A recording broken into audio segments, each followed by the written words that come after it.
they're most likely going to be the Niners a second or a third seed. Mm-hmm. Is there a difference? What's the advantage of being a second seed? Yeah, it's a good question because then the NFL keeps changing their playoff format, and now as of the last few years, it used to be the number 2 seed would get a bye like the number 1 seed. Not anymore. Now the only difference between a number 2 seed and a number 3 seed is the number 2 seed is guaranteed. They're both guaranteed home games in the first round. But if they make it to the second round, the number 2 seed is guaranteed a home game, and the number 3 seed is not. So let's say the Vikings are the number 2 seed, the Niners are the number 3 seed. Both teams win in the wild card round of the playoffs.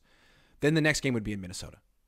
The only way the Niners get their next game at home is if Minnesota loses at home in the wild card round, which they are fully capable of doing. It's freaking Kirk Cousins. Yes. But it's not.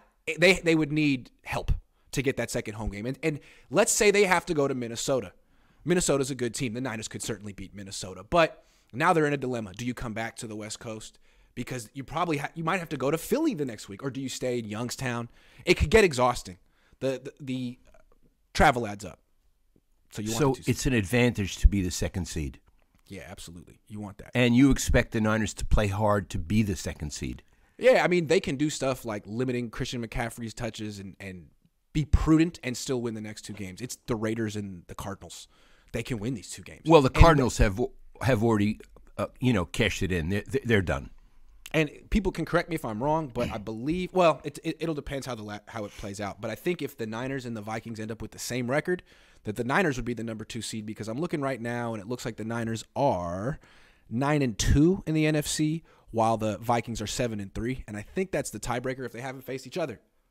Conference record. So the Niners, very good chance to end up the number 2 seed and host Minnesota, which would be good because we're going to talk about are the Niners going to the Super Bowl and all that, and they certainly may. But as good as they are, I can't help but notice that the best team they've beaten is the Chargers. So it's going to be interesting when they face these teams in the playoffs because they haven't really faced teams like this yet. The Vikings have beaten the Bills.